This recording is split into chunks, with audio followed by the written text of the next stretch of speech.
What's going on, guys? And welcome back to another episode of... Hold on, let me do that again. That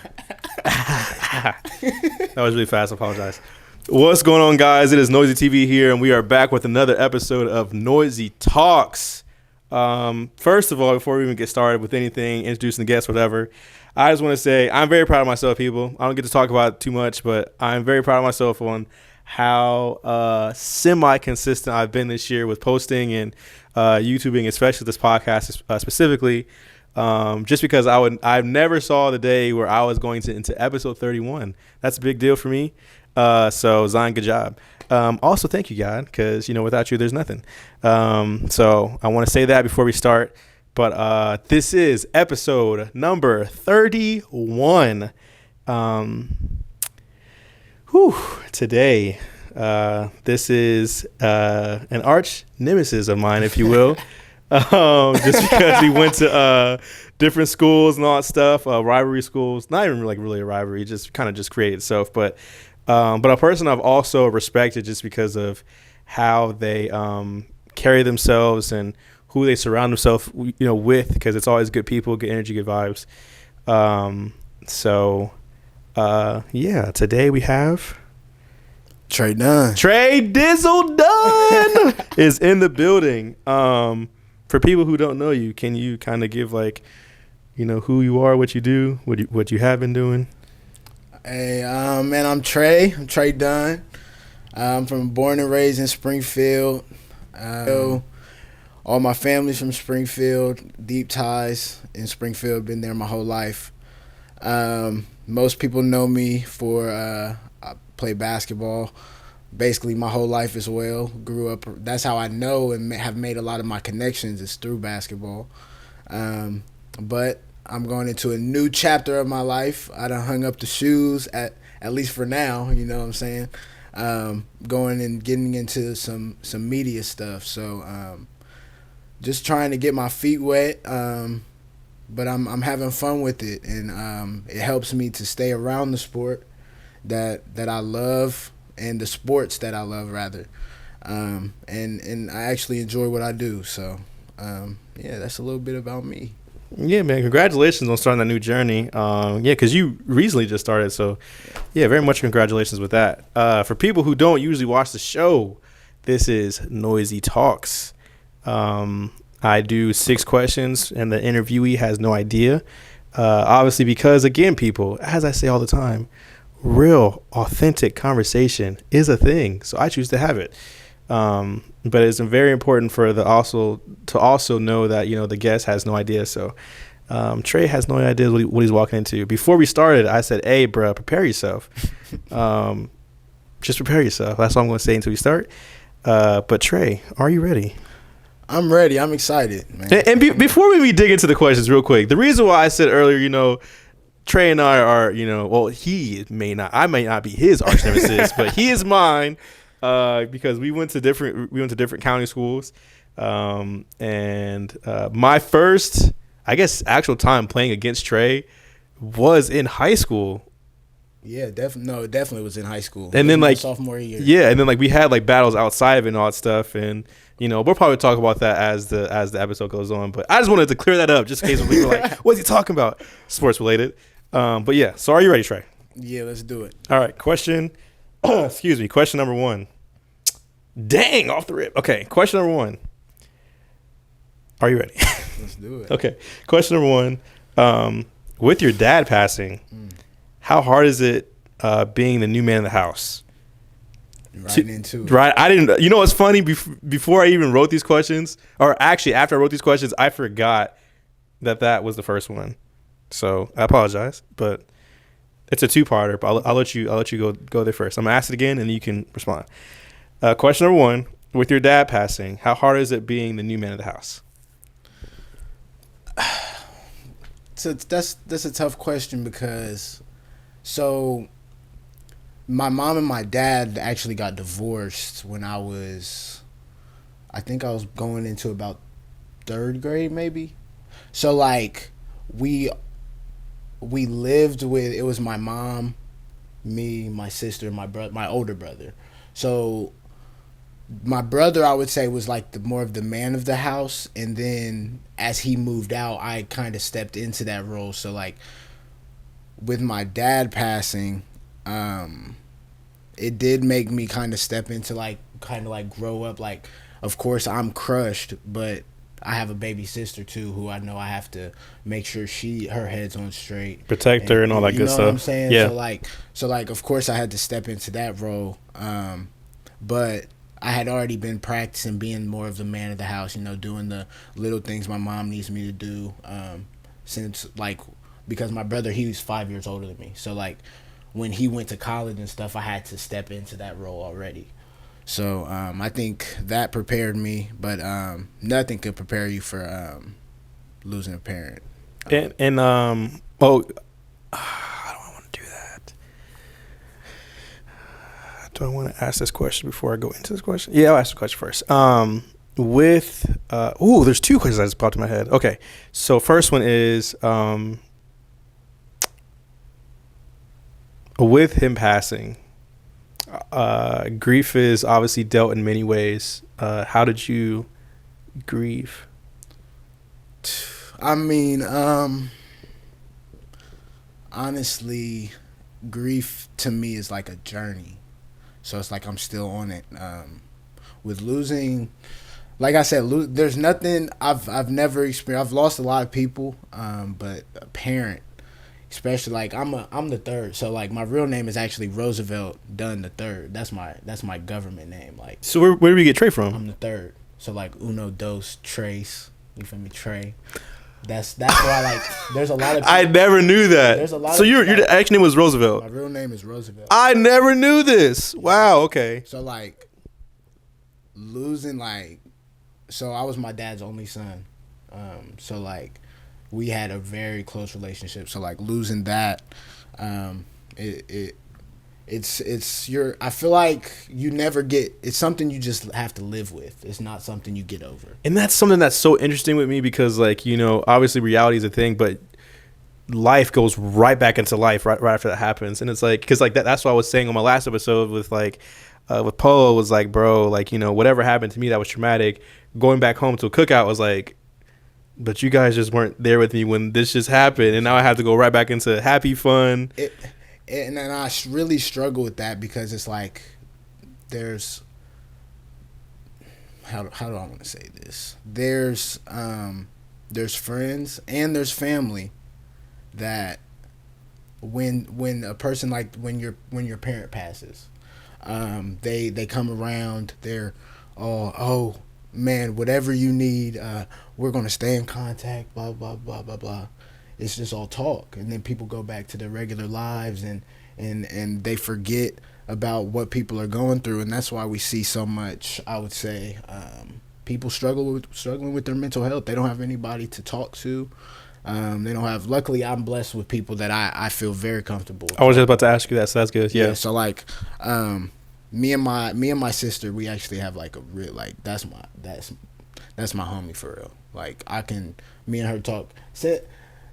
She like, with my dad passing, she's like the only one who like Understands, knows exactly. Yeah. Like, okay, people might know how I'm feeling, but she knows. She can tell. She knows when I have a bad day. She knows, like, she could tell instantly, and she does things that, like, you feel me, can pick me up. And I'm also, I do the same thing for her. So it's like, I talk to her a lot. My older brother, that's my guy, man. I can talk to him whenever. My mom's a goat, man. My mom, if you know my mom, man, she's the nicest, most genuine, man. She's real. Bro, she'll give it to you blunt too. Saying, bro. Like, she's not gonna take no BS. Yeah. But if you're in trouble and you need her, she'll drop whatever. So like just having people like that in your corner.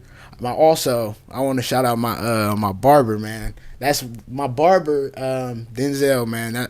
He's really one of my best friends, bro. He's like, wow, that's what's up. He's like, and he's an older guy. He's probably like in his third, maybe about to turn 30, in his 30s. I don't know. I should probably know that, but like, that's my guy, man. So like, and he actually lost his father. I want to say a couple months before I lost mine. So like, that when he lost his father, me like reaching out to him, making sure he's straight, and then a couple months later, I lose my dad. So it's like that relationship has just has really built up too. So I have a lot of people that I feel comfortable talking to in my situation. So that's what I'm trying to get to at the end of the day. Yeah, and then the second question was explain your relationship you had with your dad. That guy, man. Man. I mean, we was real close, man. Like he was man. He was like the most loving dude. Like that's how I can explain him, bro. Like every time he saw me, he told me he loved me, bro. Like that shit.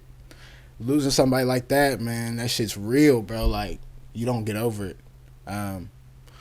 Like he lived across the street from my church, so like since my mom and my dad were not together, we were at church. Oh my God, boy, my mom and my dad they some worshipped, boy. Yeah, but me too. Like I have a good relationship with God, man. So but we were raised in the church, so I would see my dad most of the time at church. So, but we would also spend weekends over there as well. So and my dad, he wasn't the richest, man. Like we did when we went, like he was old school. My dad actually, it's a blessing and a curse. So like my mom and my dad had me at an older age. So like my mom, not to put her age out there and stuff, but my mom had me when she was 38, and my dad was I never knew that. Wow. And my mom had me when she was 38, and my dad was older. My dad was like I want to say like almost like 50. Wow. Yeah. So it's like it's a blessing and a curse because you get that discipline, and you learn lessons, man. Like you do, but you don't get that time. So like I have friends whose parents are just turning 40, just turning 45, and like you just think about it like, man, I wish I had that time, the time that they do. And yeah, because go ahead. No, go ahead. It's hard. It's not to be like, I'm not jealous and I'm not like envious, but time is everything. Yeah, because I did want to ask, like, not even ask, but like more like a statement, because like, I take for granted that I have 3 sets of grandparents, people. 3 sets. I have 2 on my dad's side. 2 on my dad's side and 1 on my mom's side. And I don't talk to them as much. And it's getting to that time where it's like you can see them slowing down. And because like, I'm living my life, and like, man, like I have to worry about my mental health and all that stuff. It's like, it's hard to just talk to your grandparents. Because like, usually, as kids, it's like, grandma, can I come over and have some food? Can I blah, blah, blah.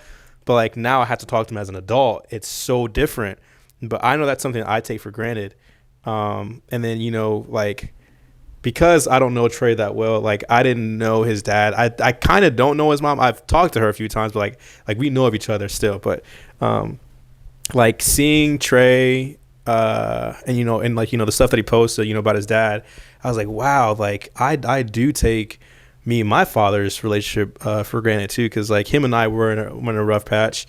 And then, we had, I wouldn't say a fallout, but we had like a real long conversation, and now we're like in the best place ever. But like, I could still, tell him I love him every day, or, say thank you for, the stuff that you did, because from a parent's perspective, they're doing all that they can. But from a child's perspective, it's like, what could you have done more? And that's something that has always been like a real difference between me and my dad, same with my mom. But like, kind of hearing how you and your dad were, it's like, man, I do sit here and take for granted, like, he's here.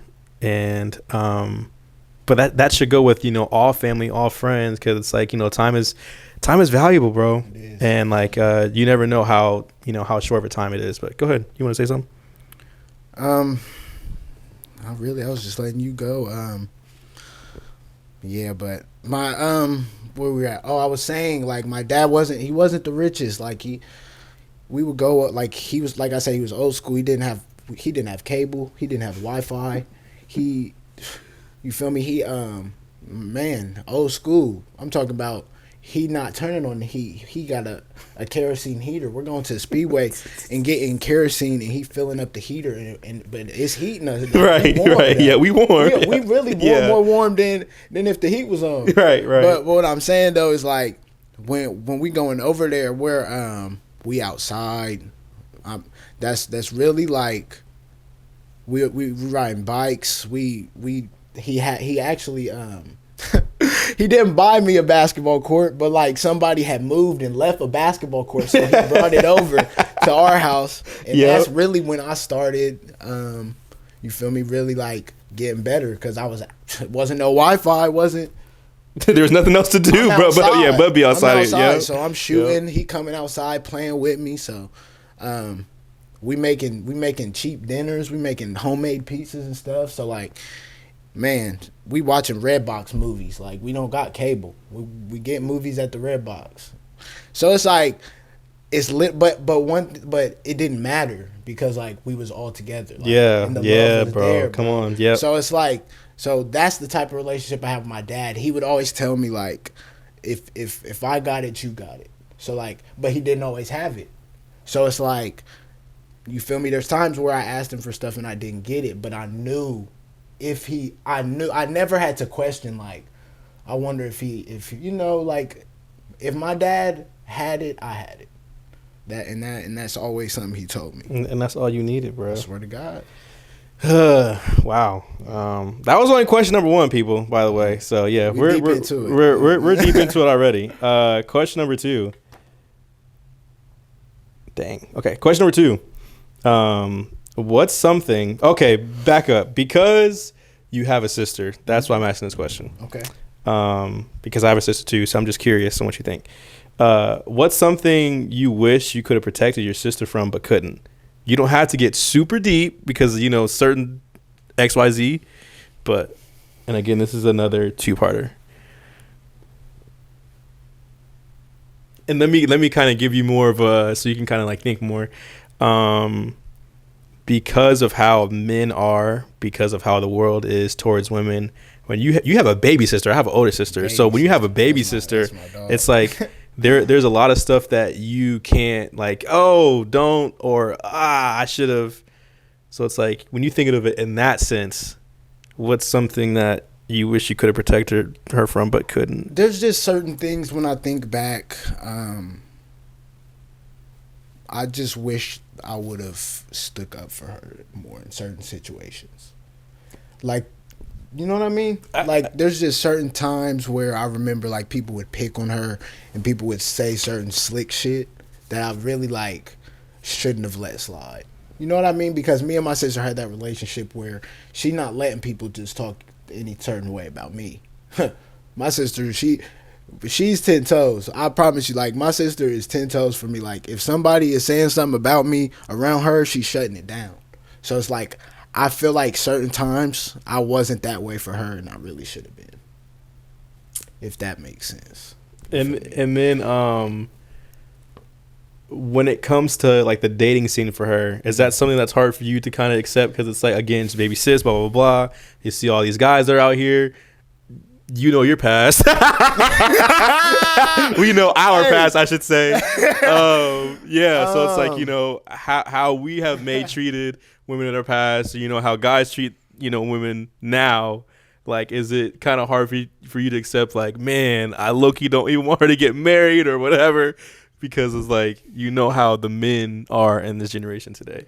I feel like I have a certain say. Really?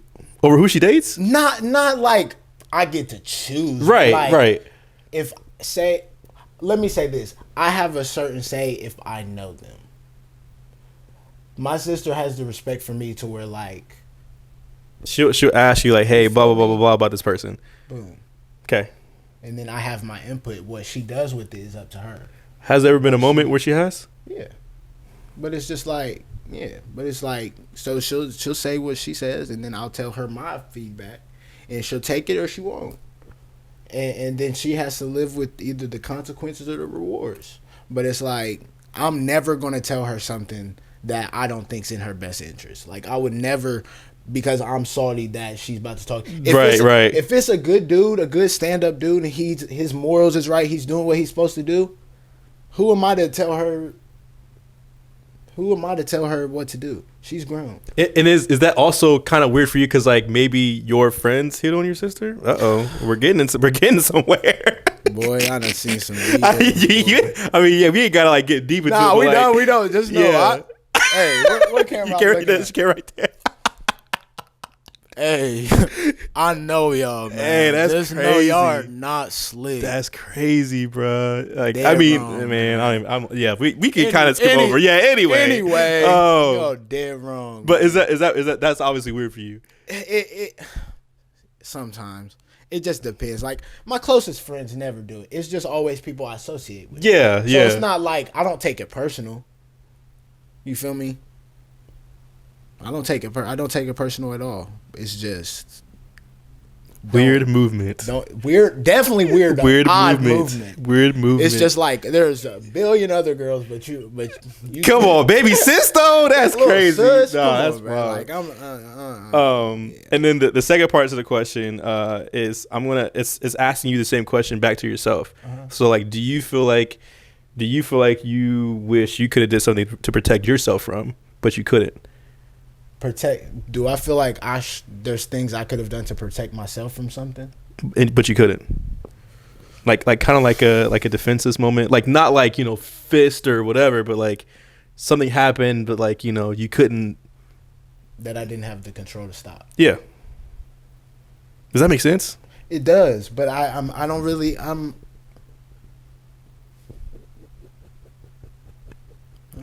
I'm having trouble. Okay, I'm trying to think. Ooh, that's kind of a that's an interesting question myself.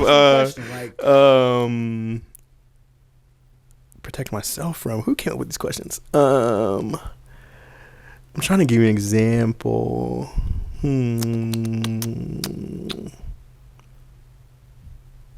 Okay, let's switch the question then, because even now I'm having something on that. Is there a decision that you made where you've regretted? Let's just do flatline. There's a lot of decisions I've regretted. Do you want to share one? I mean, they're not all like deep. Yeah, they don't gotta be. I wish I would have played football in high school. Really? I be thinking about it. Like what position? Like, if you say some BS, I'm gonna call you out on it. I played all the way up till 8th grade. What position? I played slot in corner. Okay, corner I can see. Slot? I was good at slot. Okay. I was. I don't know what that was. We ain't gonna get into it, bro.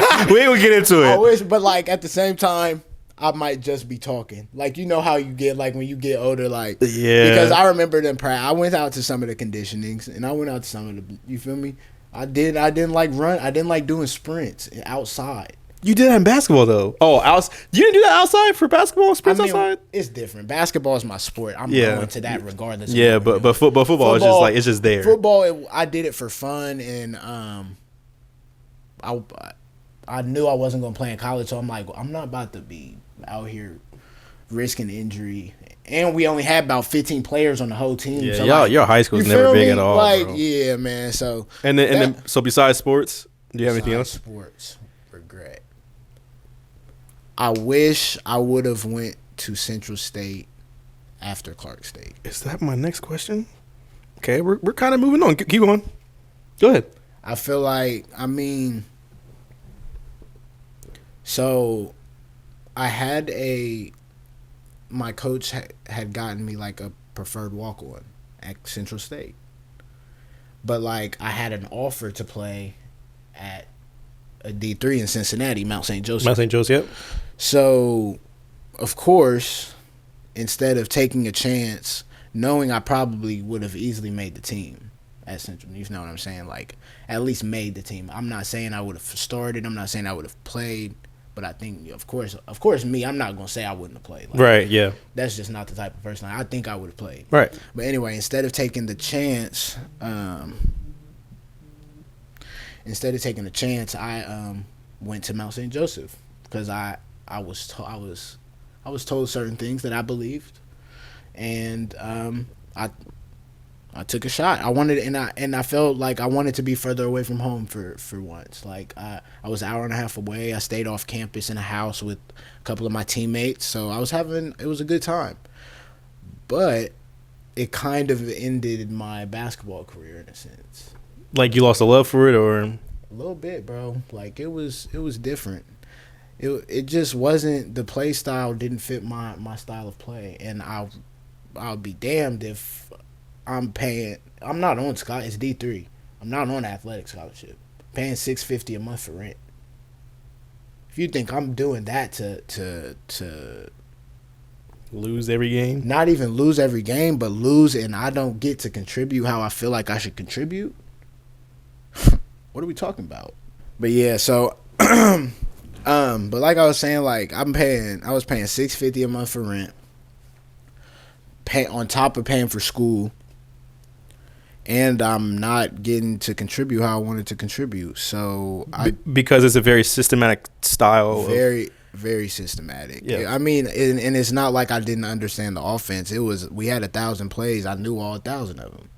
So it wasn't like I didn't know the play. So that wasn't an excuse for why I wasn't on the floor. You just couldn't operate how Trey would. We had a team that could have won the conference.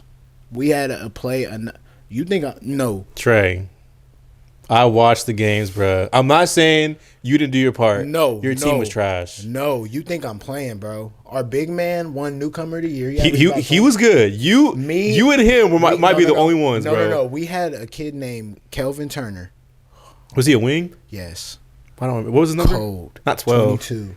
I knew it was a 2 somewhere. He was another black dude. The games I watched, I was just like, I don't know, listen, bro. You got to think we're all in the system. So me and Kelvin are pure score. Like we'll go score the ball for you. That just wasn't. It was pass, cut, backdoor, right, stuff like that. So it's like it's hard to get off in that system. Kelvin was a 3-point shooter though, so he had more explosive games where he was hitting a lot of threes, and doing things. But you were the primary just ball handler. Just don't get turnovers. I'm don't turn the ball over. Guard the point guard. Shoot when you're open. It's not my style of play. I like to, you know what I like. Yeah. And what crushes me is I felt like I hung my shoes up when I'm the best I had ever been. You know what's funny, bro? And I was.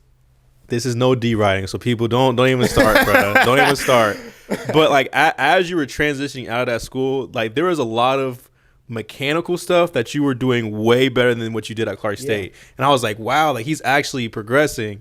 And then like when you transferred, I was like, okay, he's about to actually. And then I was like, he's on the team. Wait a second, what did he transfer for? So that was very interesting to me, and like that kind of, that was just very interesting because I was like, man, I would love to see him at past his potential. But go ahead. And I went back and forth playing. I went back and forth on playing for Central for months. When so of course I couldn't play. I left after the first semester at Mount St. Joseph, so I did not finish. You have to sit out either way. Like if you were to transfer, I wasn't able to play. So I transferred to Central in the spring semester, so I wouldn't even have been able to play the second half of their season anyway. So I had a whole summer where I trained every day. Me and Sabe do. Shout out to Sabe. Shout out Sabe, dude. Shout out LSG Premier, man. Doing a great job, by the way. Oh, man. Doing a great job. He's turned up. Yeah, man. doing a great job. If you're trying to get better, I'm telling you, Sabe, dude, LSG Premier, the way to go. But I trained weekly with Sabe. It was you, Sabe, Damon, Mike. Deshaun, and Mike, right? Our group was me, Mike, and Deshaun. That was like our the most consistent three. They're still going out. I know, and like that's really good for all of you guys because you guys aren't scrubs. You guys are going 1-on-1 almost every day. We're going 1-on-1. We're pushing each other in the drills. Like we're teaching each other things. Like what I'm saying. We're just fine tuning things. So like, and you're doing all that, and you decided not to play. But it I don't want to say the team wasn't good, but like it's just like basketball is more than just hooping, bro. At the college level, it is. It's political. It is. It's a full-time job. You on the road. You still got to get that schoolwork done. You still got to go to class. It's more than just hooping, and that's what a lot of people do not understand. Like, so would you say this current group, are they better or whatever, political wise, team wise, than your Mount St. Joe's team? absolutely. They are? Yes. Okay. It's Division II. I understand that, but like you're saying, like, it's more than basketball. So like explain why there is a difference and why you didn't want to play. I mean, I don't want to really say the reason why I didn't want to play. Okay. I mean, I'll tell you, but you might just got to edit out like, and I'll be damn. That can stay in. Who cares? But I don't want it because I work with the coach. I work closely with the coach. You know what I mean? So like I would say I will mute that part out. Let me rephrase it. I'll say the program hasn't been very successful. Bro, it's too late, bro. The program hasn't been very successful in the past ever. And past ever. And I just honestly don't. You didn't want to be a part of that because your name was attached to everything. I get it. Especially at an HBCU, bro. Especially at an HBCU. Like, let's just be honest here. It's different going to a PWI and losing and going to a HBCU and losing. Because they're on your tail. Everyone's talking to you every day in class, lunches. Y'all suck. Yeah. You say anything to them, I know you're not talking. right. And there's nothing that you can do because you're the team. I get it, bro. I get it. And I'm not in the play. Like I said, it's just like, I don't know. So, I mean, like I said, man, what happened was actually when I transferred from Mount Central, they took a long time to evaluate my transcript. So I ended up taking classes I didn't even need. So I hate that crap, bro. I might have to stay another semester. So at Mount at the time? Huh? At Mount at the time? No. What do you mean? Because you said they took a while for you to transfer. So you had to stay at Mount St. No, Joseph? I didn't have to stay at Mount. I went to Central and I took extra classes, but you didn't have to. I took a full-time credit hours, but when my transcripts were actually evaluated, I took more. You took more. You know what I mean? Yeah. So like it set me back like a semester. So now I might have to come back in the fall, and shoot, who knows? Who knows what'll happen? And then should we get there? Yeah, we should go there. So like you take the whole summer, train. You get to the part where it's like, you know what? It's time to make the big decision. You made the decision. I made the decision. You know when I made the decision, the day of tryouts. So you didn't even go to tryouts? No, I was going back and forth because I know if I go, it's a big possibility that I make it, and that's okay. And now your name was attached to everything. Exactly. That's what I get it. And it like didn't even want to make because now you go to try, you make it, and then you quit. Yeah, then that makes you look like a quitter. I get it, bro. Because like if I'm not 100% sure that I want to do this, knowing all that I have to put into it, workouts every day. You're not going to do that at the end of the day. I get that. And it was go ahead. So now you just play just to play. Oh yeah, like I be in the back gym. We don't be losing. My team don't. My five. Don't make my team come up with Trey. No. Don't make my team come up with Trey. Shout out JD. We're doing. Shout out JD, man. Shout out Keith. Shout out my boy Moo. Shout out my boy Mike, man. Trey. I'm telling you, man, my five. Trey, man. I'm letting you know now. No. I'm letting you know. I'm letting you know right now, Trey. If it was my 5 versus your 5, y'all don't stand a chance. In a series, y'all don't stand a chance. Jesus, look out! I'm telling you, man. Look out! I ain't lost a step. Oh my! I'm trying. It is funny because I have, but I always make this excuse wait till summer. But I'm trying to tell you, when I'm off work, when I don't work, you be having the off work aggression. Look. And I'd be like, oh, yeah, I'm ready to hoop. I'd be texting my boy JD. I'm like, we hooping. It was a stressful day. Meet me in the gym at 5. I'm like, we hooping today? He like, yup. Me be there. We're going to be there like 6:30. Pull up. And then everybody else start pulling up. And we do not be like, we done lost a couple games. But like, we the number 1 seed. Come on, bro. Hey, with that, so Trey is entering my 1v1 for 1,000. So we will talk about that at the end because like there's something I do want to ask, but I'm not going to get into it. But let's move on real quick before we get off track. That was only question number 2. We're on question number 3 right now. So question number 3. This is a very long question / statement. So kind of just hear what I'm saying, and then if you need for me to ask it again, I will ask it. All right. And this is, I'm not attacking you. I just want to understand. Okay. So you currently attend Central State, coming from PWI schools, county schools. Why was it so important for you to experience an HBCU? Is it because you felt the lack of identity, for yourself from being whitewashed? That's a valid question. And so I asked because like, we went to county schools, and like when I went because I went from KR to Springfield, my whole like I had to, and this is terrible to say, but I had to understand black people from black people, not from white people, because from white people they're like, okay, we're gonna learn about Franklin D. Roosevelt, we're gonna learn about Martin Luther King and Malcolm X. They all got murdered. Next, you know what I'm saying? So it's like I didn't really understand black people until I went to Springfield. You know what I'm saying? But like even like now. Like, because I even asked my mom and my sister the other day, I was like, I wonder why HBCUs are important. And they were like, why are you even asking that question? And I felt so bad, but it's because of PWI schools. So that's why I ask you, whatever. So, I don't know. I feel like I wasn't necessarily whitewashed because you feel me? I lived on the South Side my whole life. I went to school at Catholic Central. Don't get me wrong. Yeah. I went to school at Catholic Central. But all my sports teams, I played at Cal Ripken. I played at the Y. I played for the Springfield Beast. So, like, the people I was around outside, like, okay, I'm at school Monday through Friday, you feel me, from 8 to 3. But what am I doing after school? I'm going right.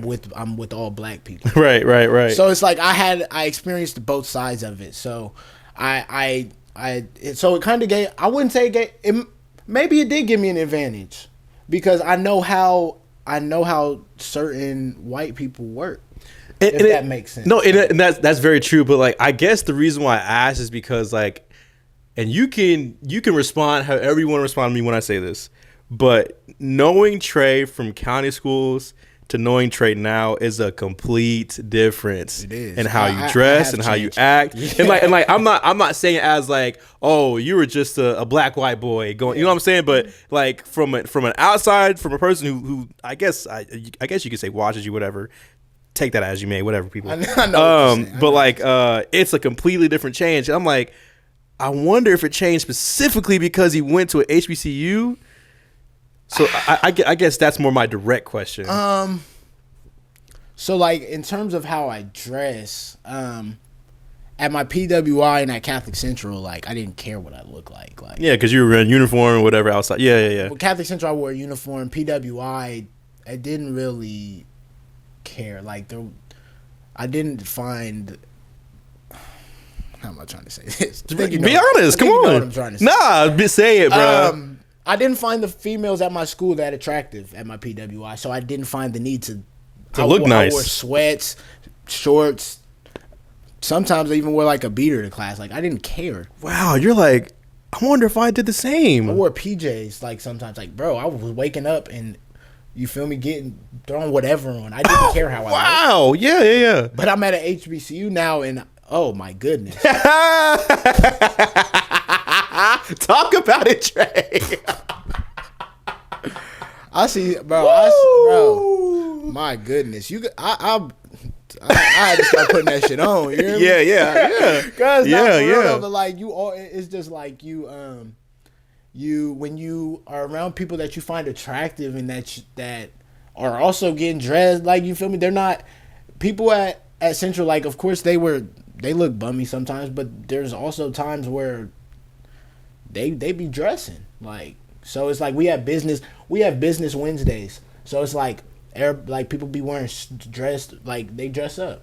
It's business every business Wednesday. We didn't have that at my PWI. Like there's nothing like that. So it's just like certain things like You can't be looking bummy at no HBCU. They gonna get on you. Yeah, no, So it's like- that's so. And I'm so glad you cleared that up because I'm like, bro, he just changed because he went to HBCU. Yeah. Go ahead. And then like terms of like my hair and my dreads and shit, like I didn't. Go ahead. I haven't cut my hair since my dad died. Okay, okay. That's kind of like when my hair journey started. Like I haven't. When my dad died, I was just like, Because before this, he had a box. No, I had in high school. You had a box. Like a fro. You had a box in high school, and I had a mohawk. I didn't have no. I never. You had a box in high school. It wasn't. Sabe had a box. I never had no box. You had a box, bro. How he gonna sit here and tell me I had a box, bro? No, that one picture of because you recently just posted it. Where it was like Dunn gets it done. You had the basketball in your hand. It was like D'Angelo Russell, bro, because that's who I wanted to play like when he went to Ohio State. It was a mohawk that went. That was not a mohawk, bro. How you gonna tell me? Anyways, all right, continue. Yeah, but like, yeah, in terms of I always rocked the fro, and then I had the waves, and then I went back fro. Fro was usually like my go to, and then I was already like growing my hair out to the fro, and then my dad died. And I was like, you just kept your hair and just kept growing. Now I'm on a journey. Okay, so now PWI whatever. Now you're at HBCU. Why was it so important for you to go to HBCU? Bro, obviously your mom works there. Yeah, my mom does work there. She works in career services. So yeah, like she's well known. Everybody love Miss Dunn. But it was very important, I think, because ain't nothing like being around your people, man. So and there's also like many opportunities for HBCU students. Like there's certain internships and fellowships and scholarships that are only for HBCU students. So it's just like a lot of stuff that I didn't know about until I got there. I had always heard about Central, and I had always, like I said, like I've heard about them. Like I heard about it. Did you hear more negative than you hear positive? It just depends what we're talking about. There was certain things I heard negative, but there was also like it's an HBCU, so of course there's always positives. Right? Yeah. It's just a fun environment. Like that basketball game that I just shot before it's versus Central State, bro. That's an environment like. I was getting goosebumps. Like I wanted to suit up. I high key. I wanted to suit up. I high key want to go to Central State, just not like to go, but like to experience. Because I went in the past, but like I went with a super immature mindset. But like now that I kind of know more about like stuff like that, I kind of do want to experience it. So you guys maybe see a day or whatever when I'm with Trey and vlog it over. Look, we're gonna do it when we play Kentucky State. That's a rivalry. It has to be a Saturday. Okay. I think it is a Saturday. It's a rivalry game, so it's going okay. They're not going to do that during the week. You let me know when that is, because Kentucky State, bro. We're going to do it. I want a whole day where I just like, man, I just want to see stuff. Right. But okay, so you changed your stuff because of you're attracted to different women. And not even that. It's just like I've always liked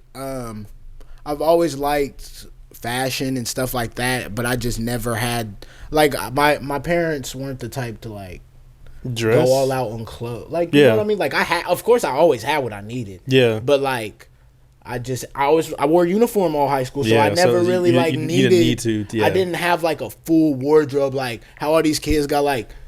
Bro, do you see how these kids is dressing nowadays, bro? Like crazy Balenciagas and all this, bro. I can't do it, bro. I would have been finished. Right. right. I would have been finished, bro. Right. But like, nah. So now that I actually like, I have my own money and I have the resources to buy what I want and put on what I want. It's just now I do it, and I have more time to now that I'm not hooping, and I have a lot of time on my hands now, bro.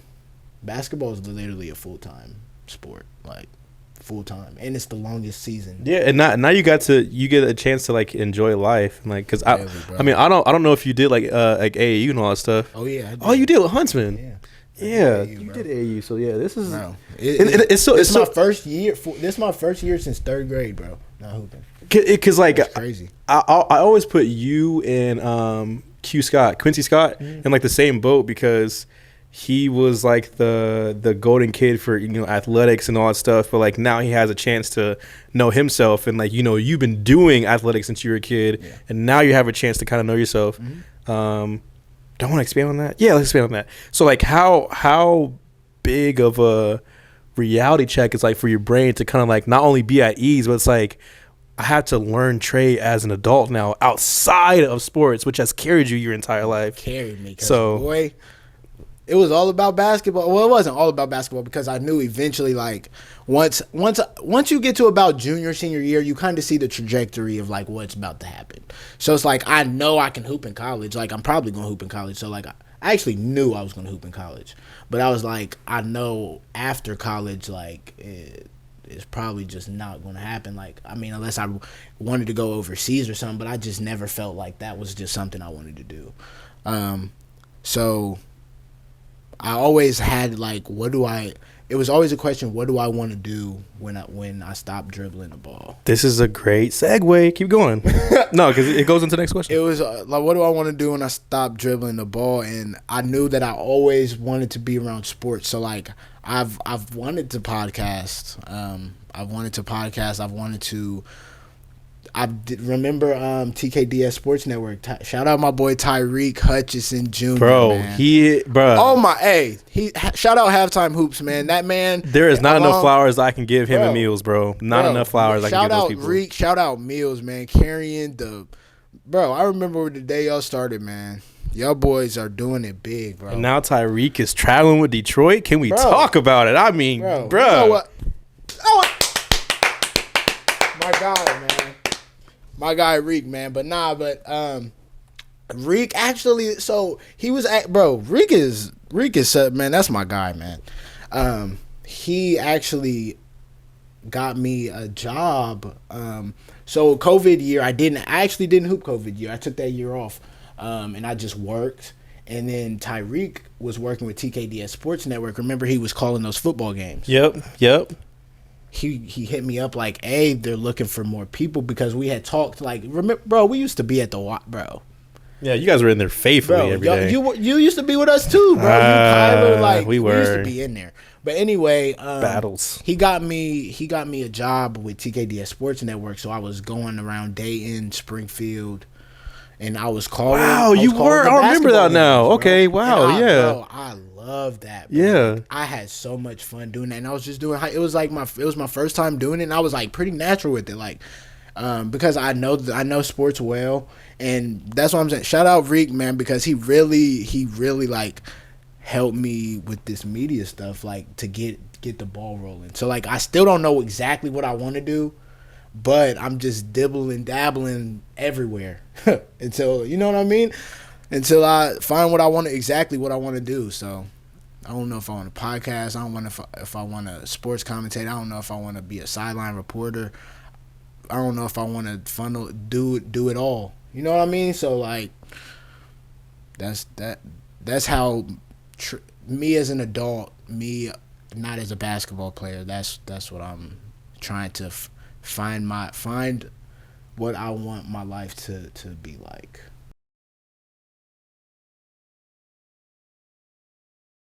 But with you saying that, quick question. Not a question, but like more like a statement. I'm sorry. The reason why I think it's so cool, like, you know, how people are like sports analysts or reporters, whatever you want to call it, like when you're calling games, you're literally creating an atmosphere for the listener past visual. Right. So like obviously, what's his name? Is it Mike Bean? NBA? Breen. Mike Breen, yes.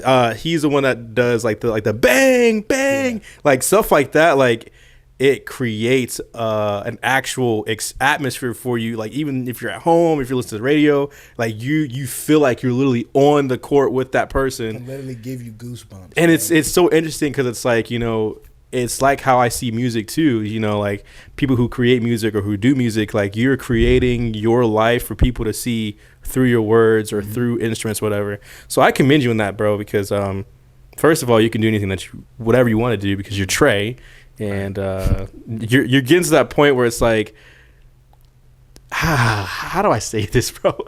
I'm a person who had to do a lot of growing up at a young age. Like when it came to video production or music or whatever, I did a lot of it at a young age. And seeing Trey, seeing Tyreek, seeing even Laz, like kind of have an arc where they're just like starting to get into that position where they're, at a certain age where they can make their own decisions and go. It's a beautiful thing to see. And not saying that like I'm in a better position, but I had to do that at a young age. Like when it came to, I don't know if you remember like my Facebook lives and all that stuff. Yeah, bro. Like stuff like that. Like I kind of had to do it at a young age. Like now I'm in the position where it's like I know I should have been doing this seriously since I was a kid.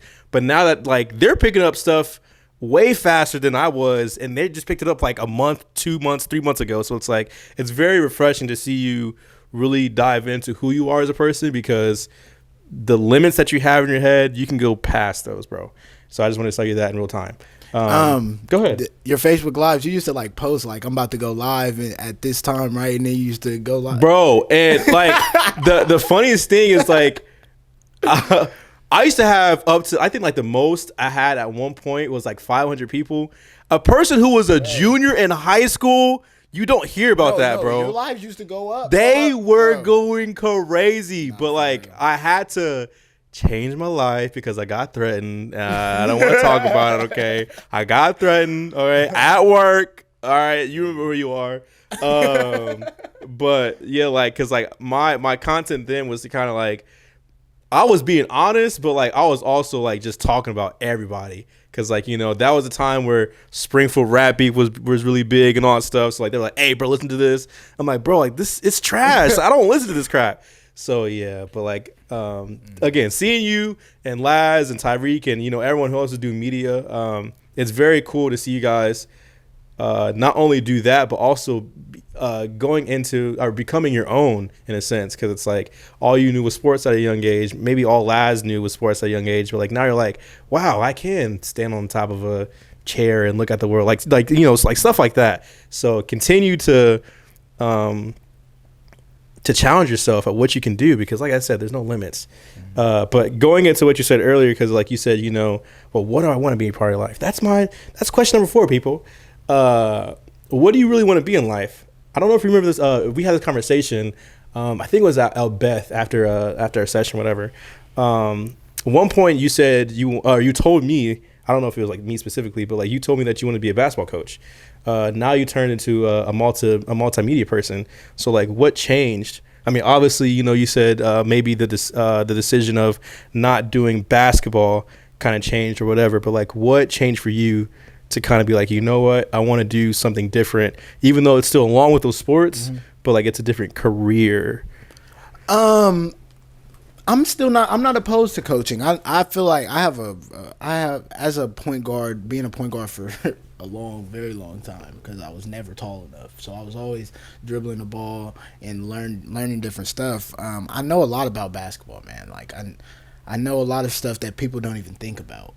You know what I mean? So like me being a coach, I'm not opposed to it at all. I just feel like that's something that will happen later down the road. It's another commitment, you know kind of like it's a different commitment right now. Like I'm trying to get my degree. I'm trying to start a career that is like actually sustainable, and you know what I mean. So like coaching, that's something that I think I could pick up later down the line. Sorry, I always have to read these before because I'm always try to see where. Okay. I try to see where my mind was when I wrote these questions, people, because, I try to, tap back into where I was. Question number 5. Has there ever been a time where you had to separate yourself from people because you were the only one who saw the goal or the possibility or the outcome? So, like, people didn't believe what you had wanted to do or whatever, but you did it anyways because, like, only you saw what could happen. And it's interesting asking you that because, like, you say you have such a great support. So it's like, has that ever happened before? Not really. I've never really had people doubt my abilities. I mean, there's been times in sports where people would tell me I wasn't good enough. But, I mean, like when I was younger, I had coaches tell me I wasn't good enough to play in college. I wasn't. So it kind of really fueled me, like, for real. Like, I'm better than a lot of people that I grew up playing with. Like, honestly, like, I say that confidently. Like, I'm Shout out to those people. I'm not gonna name drop today, people. There's people that's better than me that were in my class, but like from different schools too. Yeah, Raheem. You feel me? Like, say that again. You better than Raheem? No, I'm saying there's people that's better than me. I heard you completely wrong then. What I heard was you were better than people who were in your class. Oh yeah, there's definitely certain people. But you were saying who was in your class in general. Yeah. Okay, I might say, there's whoa. Certain people in my class that I'm better than, but there's also people that are better than me. I mean, but after high school, I passed a lot of people too. Yeah. So there was also times where they would, of course, nitpick to where it would push me to be better. But in terms of just someone telling me like, nah, you can't do this, you're not good enough. Nah, I never really had that in my life situations. But sports, of course, you're gonna always have that with coaches, toxic coaches, teammates. People are gonna tell you that you're not good enough. But really, it's up to you to. What do you want to do? Are you going to let it ruin your confidence? Or are you going to step up? And I was always the type of dude who was going to step up and try to show you exactly why you was wrong. But yeah, that's how I feel about that. And that's interesting because like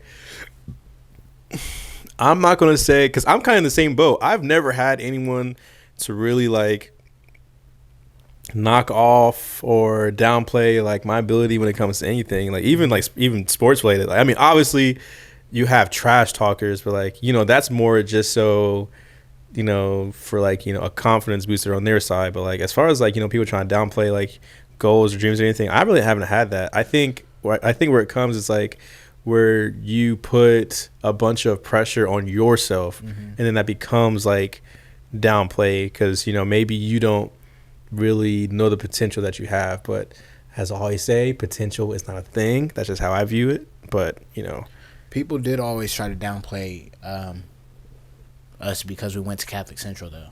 That was a big thing, like a huge thing. Like people still do it. People still bring it up. Like, shut up, you went to Catholic Central. Like, and bro, it's show. I mean, and I'm not gonna say because I was one of those people, even though I did go to like KR, but like even I felt that we played better competition. But you guys did go back to back in districts with only 5 people, which is hard to do. Literally 5 people, but so, I mean, and it's not, and there's talent at every level. Of course, the bigger schools are going to have more talent. Like, right. It's always like that, but there's literally talent at every level. So it's like when people are like, "Oh, you went to Catholic Central." I have film, bro. I got buckets, like. I have from freshman year all the way to junior year of college. What year do you want to see? And our IQ is way better than half of these people that we grew up with, bro. What year you want to see? I got a whole lot of buckets for whichever year you want. Freshman, sophomore, junior, senior, freshman year college, sophomore year college, and junior. What year you want to see? So for me, and this is just me, people. I don't have film, okay, but I do have an amazing amount of IQ, bro. Now, I will say, like, my peak, I guess you could say, was 2019, like, when I was about to start joining Clark State. Because, like, one person who did give me the flowers was Dennis. Dennis from Day. I know Dennis. I Dennis. So Dennis always gives me, like, my flowers as far as, like, that year. Like, that year I was going crazy with everything because I'm not going to say, I mean, whatever. I was going crazy that year. But, like, I wouldn't put myself in a position where I'm thinking, like, I could beat people. But like when it comes to knowing about the game, because I watch it, because I observe a lot, there's a lot of stuff I know. Right. So like I think that's something that I've kind of held on with the sport is I don't really like playing it that much anymore, but I love like, breaking it down, why he did this, why he's about to go screen that, why he's about to go, like stuff like that. I think that's kind of cool. But yeah. I feel like my IQ makes me a better multimedia person as well because I know exactly what you're able to explain it to people. I know when to start shooting. Yes. I know what people want to see. Yeah, bro. So I feel like that also makes me good at what I'm starting to do. So That's what's up. We are approaching the last question, people. This episode was turning out, and it's funny because like I've never had actual personal beef with Trey. I mean, obviously, like just like on the court or whatever, but like it's really cool knowing like our lives are somewhat similar. You know how we look at it, view it, whatever. I just want to say thank you for coming on, bro. Appreciate you for having me. We're not. I haven't asked this last question, but I just want to say that before we get there. Question number 6. What stage of life are you actually in right now? Because like, you know, like you're growing, you're doing multimedia. You didn't say F basketball, but you decided to play basketball. What stage are you in? What would you call this chapter of life? If I had to name it like one word, you can name whatever. You can give them multiple names, whatever. It's just whatever. I'd just say motion. Like I'm always busy. Like whether it's I'm shooting something, I'm at work, I'm in class. I'm always doing something. Like, how many hours do you work a week? It depends. Like, I just go to work right after class. So, like, they work around my schedule. So, right after, like, usually, but I have meetings. So, like, I have class. I have meetings for the multimedia stuff. It's called Marauderland Media Group. So, we started that in August, and I'm the vice president of Marauderland Media Group. So, we meet 2 times a week. We meet Mondays from 12:30 to 3:30, and that's right after one of my classes. Then after that, I go to work. And then Wednesdays, we meet from 3 to 5, and then after that, I go to work.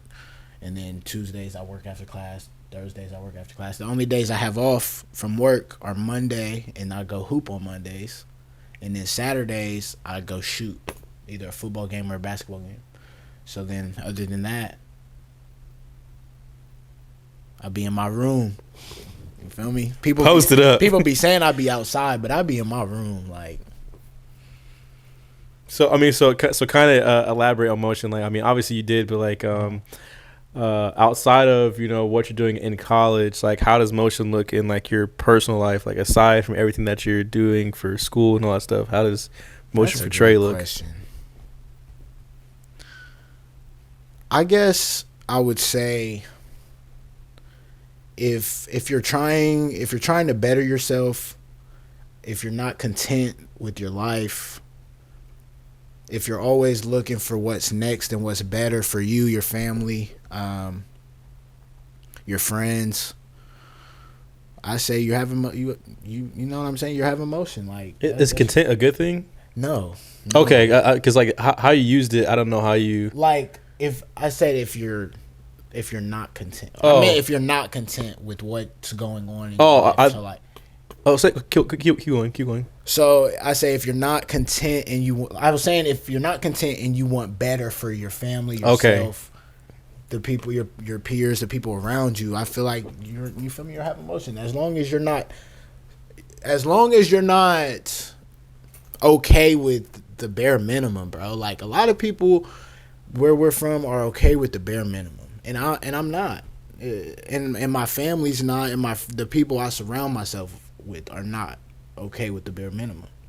So if I may ask, because we're not okay with the bare minimum, a lot of what, maybe I'm asking this for your brother. Maybe I should wait. Shout out D Hunt, man. Yeah, maybe I should wait for him.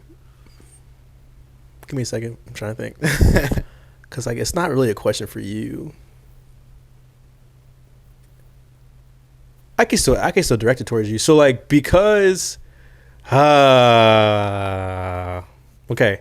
So because I personally view Springfield as a dying city. Hear me out. Dying city is crazy. I've been saying this for years. Me and my friends have had like super arguments about this. Okay. And like I've always said, I was like, if I ever get to a place, hate me if you want to, if I ever get to a place where like I've quote unquote made it or whatever, I would not give back. Dang, hear me out. That's insane. Okay. So like I would give back like if I was to do like a festival or something like that, I would do that. Like that would be me giving back in a sense. But like putting into the city when I personally feel like it would not benefit themselves, I just don't see the reason in it. And I have examples, so thank you for asking, people. All right, so the reason why I feel like I wouldn't give back is because I don't think it'll benefit anybody. There's a lot of things that have been put into Springfield, and you could say it's like whitewashed or whatever, that have been put into Springfield, but it wasn't taken care of by the people of Springfield. Mm-hmm. So like the Career Connect Ed building, the U Media crap, like how stuff is being used. Like even you can put Coat Hatch in there, you can put Mother Stewart's. A lot of stuff isn't really catered for black people, but like, you know, when stuff is, it's not taken care of. I don't know how else to say that. Like, so like, you know, why would I want to put? But whose job is that to take care of it? The people. Okay, I just wanted to make sure we're on the same page. I mean, okay. So your beef isn't with the people who are bringing stuff to the community; it's with the people of the community not taking care of it. Yes, that's my beef. Is that wrong? That's a good point. It's a good point. I mean, if you think that your money would not be used, like if your money would be wasted because the people of Springfield would not take care of the buildings and the things that you would bring. Am I wrong though? I'm asking you a direct question. I don't think you're wrong. A lot of people might, but like, if I was to make it, I would want to give back. But go ahead. But you would just have to make sure that those people that are going to make sure that your building is maintained and taken care of. So that I get. There's obviously going to be workers there and all that stuff, but I'm talking about the people who it's actually for. That's a problem in my eyes. And like, I think that's why I've always had a disconnect with like understanding. This is going to sound crazy, but I'm being vulnerable, people, so hear me out. I've always had a disconnect with understanding black people, and this is about to get real crazy. So just, again, hear me out before you even judge. Hear me out. Is because of PWIs, all I knew was we don't know how to take care of anything, and all we're good for is entertainment. That's all I knew. Mm-hmm. But as I see people in different states, different countries, whatever, they take care of stuff. But like when I look back into my own community, I'm like, why don't you guys care about, I don't know, the cages? And you like, come on. That's a good example right there. And first of all, it's on the worst street ever, but still, it's on the worst street ever, bro. Don't go. It's right next to Selma, bro. Like, don't even go there. Linden Ave, bro. Like stuff like something as simple as that. Every time I go down there, there's trash. There's X, Y, and Z all over the court. I'm like, bruh. It's a good example, man. I mean, I definitely see where you're coming from. So if you see where I'm coming from, say the opposite side, because obviously there's stuff that you don't agree with. So go ahead and talk about that real quick.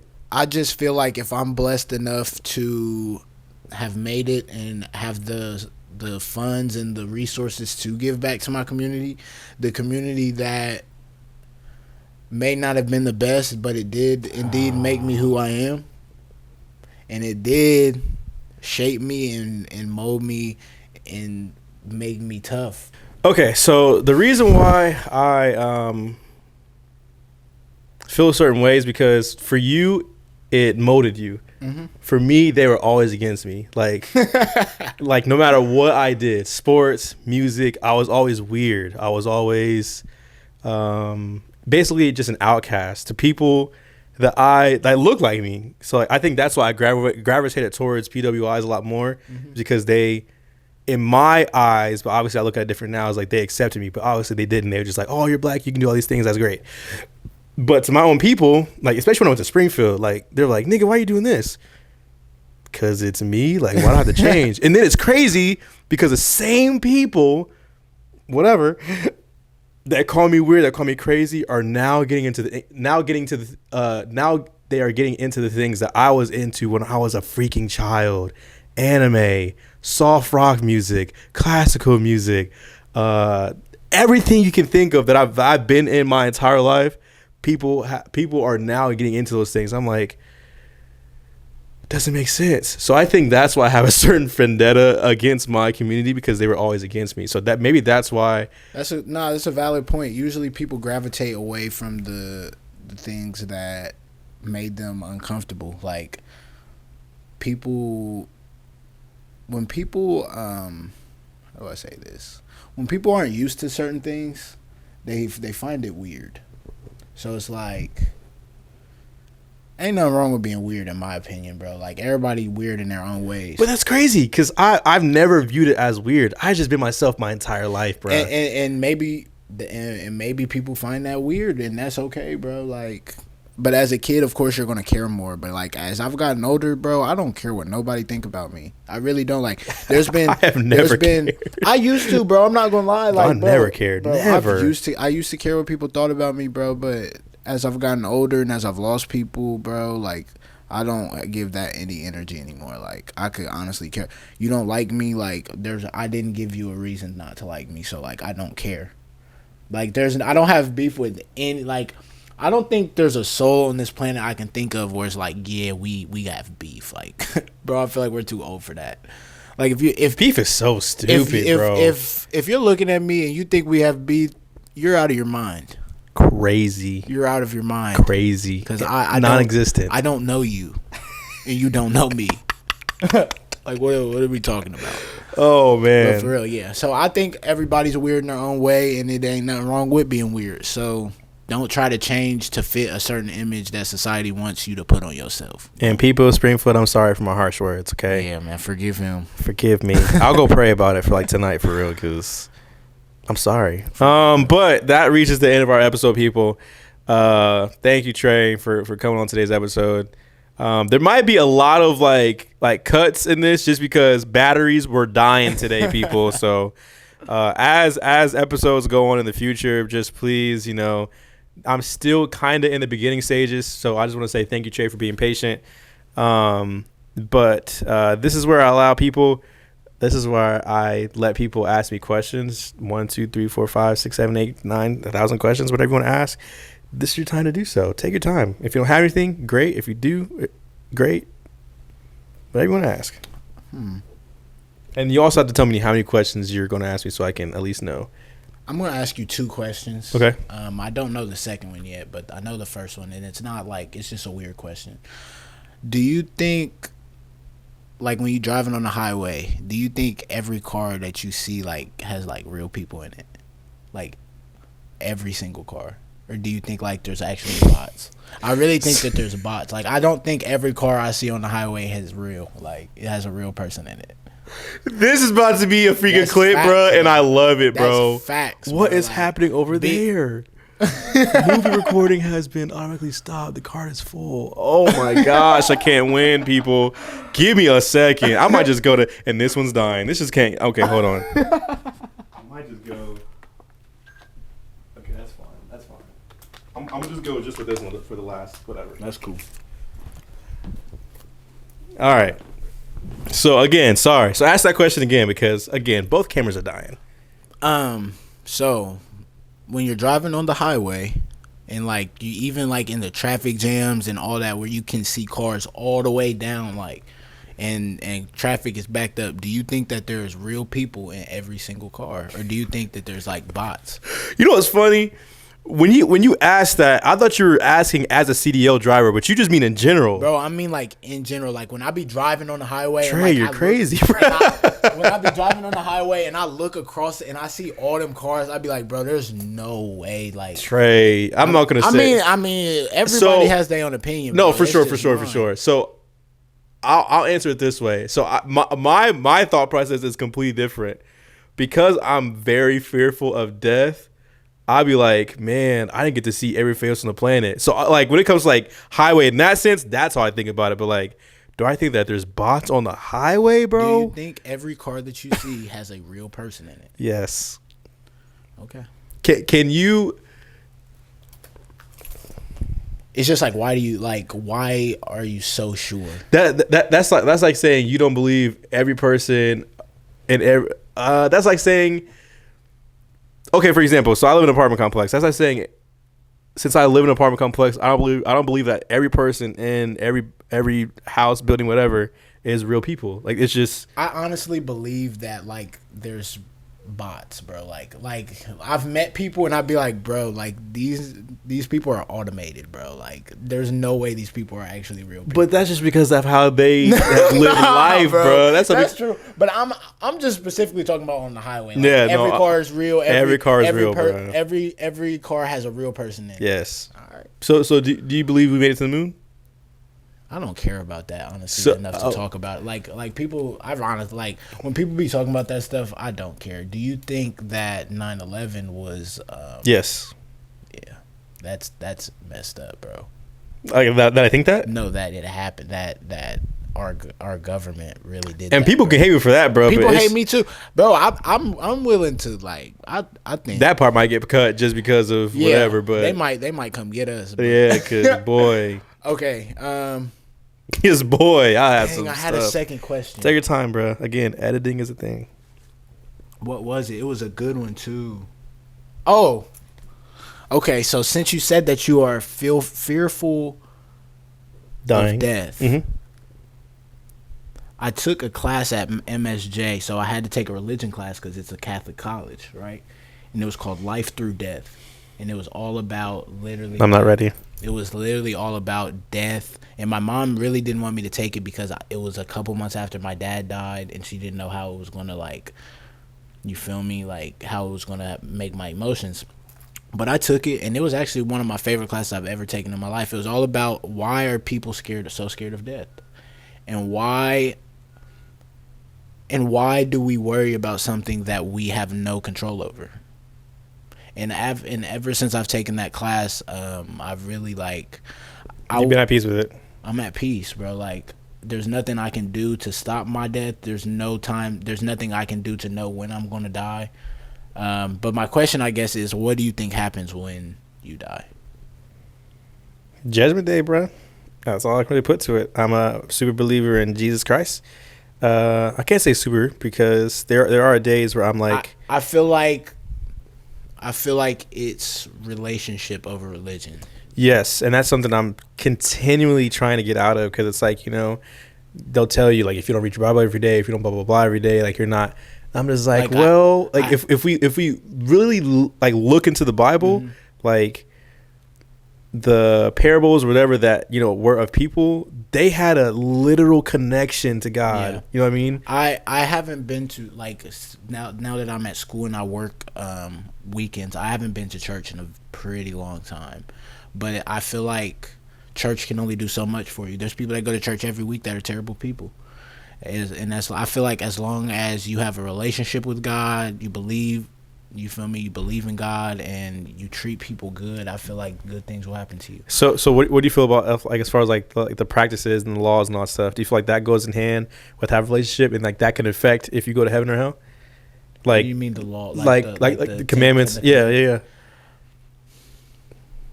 I feel like certain commandments are like, thou shalt not kill. Of course, we shouldn't kill.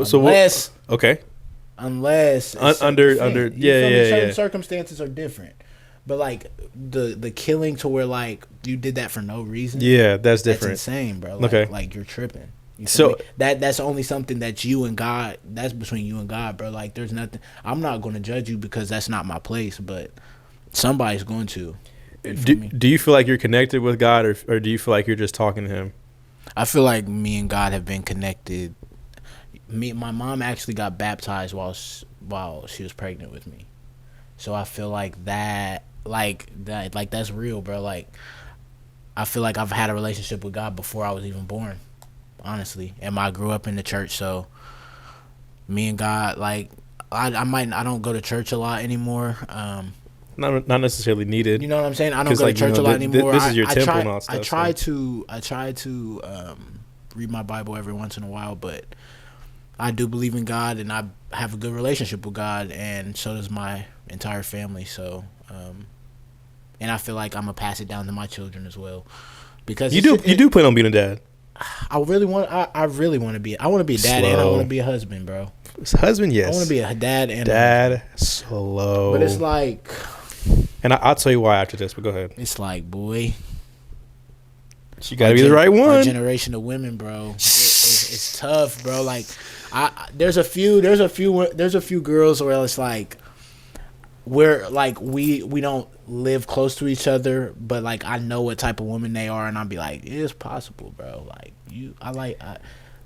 but it's like our generation is so hard to find that one who has the mindset, the mentality to be a mother and a wife, bro. Like, and I get that, but for me personally, it's past like that. It's more so about the child because of how the world is. And again, I'm definitely I do live in fear when it comes to creating a human being. Because, like, that child becomes your life. For sure. And because we've made mistakes and all that stuff. You know what I think, bro? You know what I think about Springfield? Go ahead. This is a hot take, bro. It's not a hot take. Yeah, I've said the worst about Springfield. I think people get stuck in Springfield because they have kids too early and don't have the funds to. Once you have a kid, bro, all your money is going to your kid and your living situation. That's not a hot take.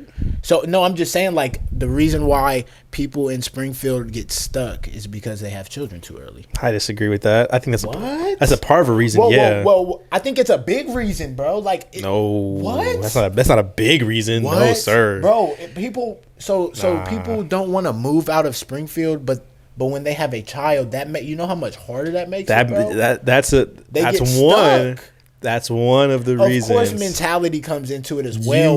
That's the biggest one. Yeah, but when you have a child or children, because a lot of people are having children in Springfield, like it's because people like they're not stopping at one people. Like there's people I know with like 3 or 4. I'm like, bruh, and don't have the funds, have the fun, like, the mentality, and like that. Me personally, if I can plan it out perfectly, I want to have a good amount of money saved. I want to have my own spot. I want to have my own car. I want to be in a relationship. Boom. That is the perfect ideal situation for foundation. Me, ladies and gentlemen, foundation. Because if I ain't got it, we ain't getting together, bro. If you don't have a foundation, you're going to be out here arguing with your baby mama on Facebook, bro. It's just how it goes. Sad, bro. Sad, bro. That's why I had to delete Facebook and Snapchat because I was just tired of seeing stuff. But to also go back to like answering your question, and we're all gonna wrap up, people. We're just chilling and stuff. My bad. No, you're good. But to answer your question, like as far as like like why I'm fearful of death is because I'm afraid that I didn't do what I was supposed to do. And like that's why it's so important, even for me, like in this current state of my life, it's like I have to be in a selfish season because I've done so much for other people. And if I was to get killed on the road, I don't want to knock on wood, but let me God, or whatever, if I was to die, I would have done literally nothing for myself, for the stuff that I'm supposed to put out, like music, this stuff. I'm supposed to meet people. I haven't done a dang thing. So that makes you that makes you fear death. Why would I not? Because at the end of the day, how can I say if you were in my shoes and you knew how many because I was just talking to my friend Max about this. I have like dozens of music projects, video projects, ideas, whatever, that are just in the vault I have not put out. If you were in my shoes and you died today and you didn't put any of that stuff out and like you saw yourself from above and you were dead, like you wouldn't feel like, oh my gosh, I did nothing. I feel like none of that shit's gonna matter when we're gone, bro. Honestly. To me it matters. Putting that stuff out matters. I understand that, but I feel like because like it's like you didn't even bro, once we gone. I feel like once we gone, bro, this shit on Earth, bro. Nothing in the physical form matters, but you are still here to do something. God gave you the ability and gift to do something, and I feel like you have to choose to use it. And I feel like God is not going to take that from you. Not going to bring me home until I feel like until his will for me is fulfilled. For sure. So it's like, why fear when it ain't gonna do nothing for you but bring anxiety, bro? That's crazy, because I don't feel like I have anxiety. That's what the class taught me, bro. Like it taught me, like, why am I so worried about something I have zero control? It's like people I just don't want to feel it, bro. Like, I don't know. It's like, I'm not gonna go drive because I might get in an accident. Right, and that way we'll never drive. That's what I'm saying. I know people who don't drive because they're scared. Like, yeah. You know what I'm saying? I'm not scared to die, bro. I guess I'll just say that. Like, I'm not scared to die. I don't want to die. Like, by any means, I don't want to die. That's fear, then. No, it's not. I just want to. So because I want to live, I'm scared to die. That's not scared. It's just I enjoy my life, but I'm not sitting in fear of death. Oh, I am. I'm just be honest. I really am. Like we can sit here and talk about days for it, but I really am. But first of all, again, guys, I apologize. We had to go down to one camera because I'm still learning, people. I'm still learning. But I want to thank you guys for being so patient. Trey, my guy, man. There is so much I can say about Trey, just because there's a lot of stuff I admire and all that stuff.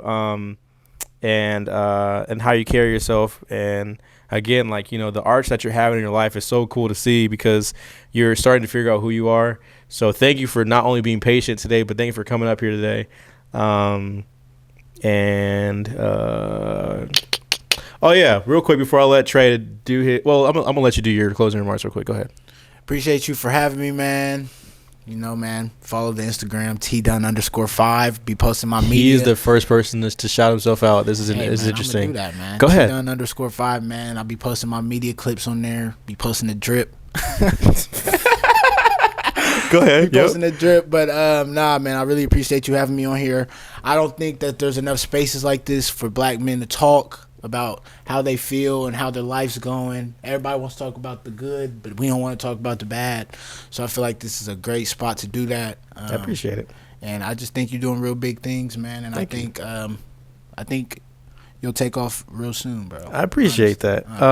But yeah, please go support Trey and whatever he's doing and everything that he's doing, not whatever, and everything that he's doing, because he's a phenomenal individual. Hopefully I see Trey back on the court soon. So I can bust him, but nonetheless, bruh, he will never admit it, but we've had some battles, bro. We have had some battles. I just be winning. All of them? Okay. Okay. If you said all, I would have been like, if you said all, I would have been kind of crushed. I'm like, hold on now. Okay. But other than that, guys, it is NOIZ.I TV, and we are out.